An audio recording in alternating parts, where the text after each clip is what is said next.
these are the 3 reasons why supply chain strategy has become crucial during the pandemic. Number 1, visibility. Number 2, velocity. And number 3, reducing variability.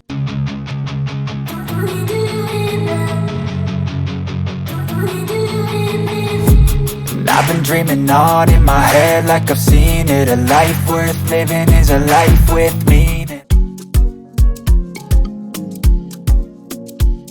When you are managing a business, you primarily encounter 2 main types of challenges: those that are predictable and those that are unpredictable. Unpredictable challenges are really complex and hard to address. It's dang complicated, you know, man. It's like a dang old Rubik's Cube. And even those that are predictable, there is still a degree of complexity that requires you to think ahead and prepare your resources to mitigate those challenges. I mean, since 2019, businesses have had to grapple with COVID-19 and the accompanying challenges. No business executive or CEO ever thought as of 2018 that there was going to be a pandemic that would disrupt the entire global business landscape. It is an incontrovertible fact that supply chain management has risen to the top of the conversations. Now, why is this so? What has become apparent is that the robustness and resilience of many supply chains have been put to the test. Executives are now looking at their supply chain strategy and how it aligns to the varying demands in the market.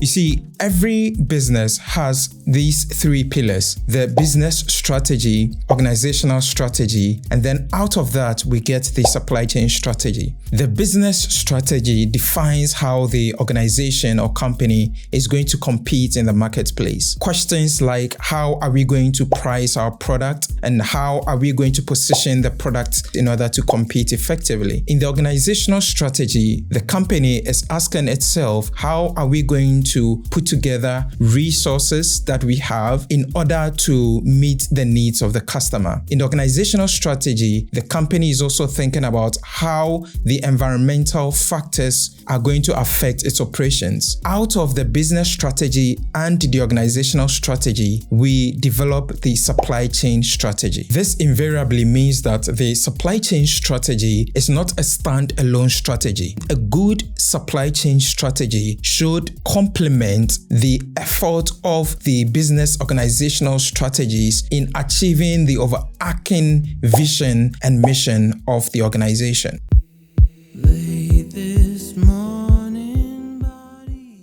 In view of the supply chain strategy, there are 2 models of supply chain strategy that you can adapt for your company, whether you are a small, medium, or large company, are horizontal and vertical integrations. To better illustrate and explain to you the horizontal and vertical integrations, you need to have this very important premise. Every company in the 21st century would like to focus on its core competencies and execute its core competencies as much as possible. The core competencies can be couched at the business strategy level. A core competency could be that you have maybe utility and design patents for the product. Another core competency could be that you have factories that can manufacture a unit of your product at the lowest cost. An example is that Apple does not manufacture the iPhone. So if we take Foxconn and Apple, we would see that Foxconn has a core competency of manufacturing at the lowest cost, and Apple has a core competency of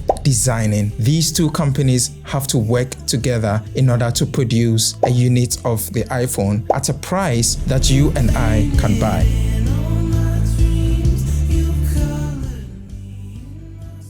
To better illustrate the supply chain strategies of vertical and horizontal integrations, I'm going to use these 2 remote controls to explain exactly what happens. Now, let this white remote represent the core competency that Apple has, which is designing the iPhone. And let us represent the black remote with the core competency of Foxconn, which is manufacturing at the lowest cost. Let us say that Apple decides to build a multi-billion-dollar manufacturing plant in the United States, what is going to happen is that the manufacturing competency that Foxconn has will now come in-house and will become part of Apple. So what has happened here, Apple has moved the manufacturing capability from outside the company in-house. A vivid example would be the manufacturing of the M1 chips. And these chips have given Apple a competitive advantage in the marketplace because they have more power and they consume less energy.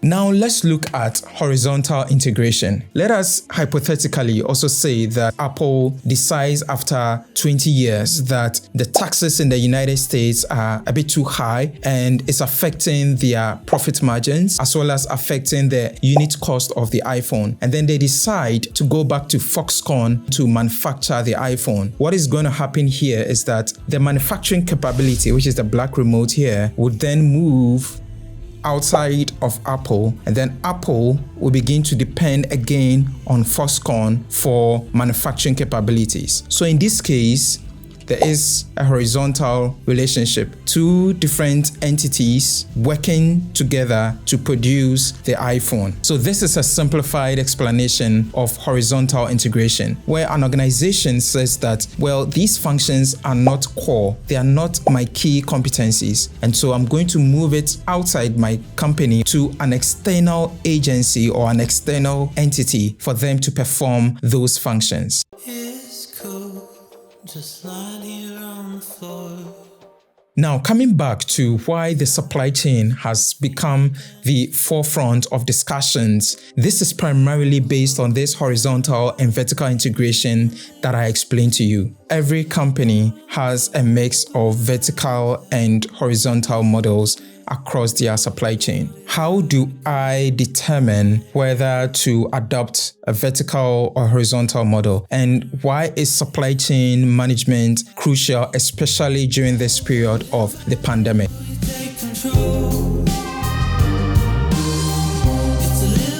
The number one reason is visibility. Every company has to know exactly what is happening internally within the various departments as well as externally between its partners. Whether you are a vertically integrated or horizontally integrated organization, you need visibility. Number two is velocity. In its simplest terms, means speed. That is, the company's ability to respond to the changing demands in the market. During this pandemic, the companies that are winning are those that are able to respond to the unpredictable nature of the demand patterns that are happening in the market. If your suppliers and your partners do not have that same sense of urgency to adapt to changing customer needs, you would be in trouble.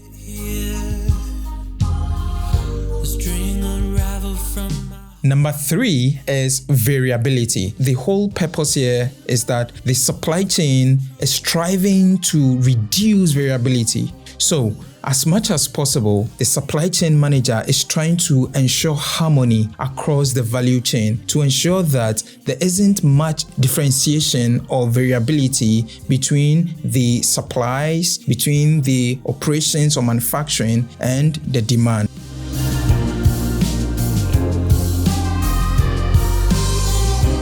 Build a supply chain that forms part of your strategy. I'll catch you in the next episode of PKBinspire. I've been dreaming on in my head like I've seen it. A life worth living is a life with me.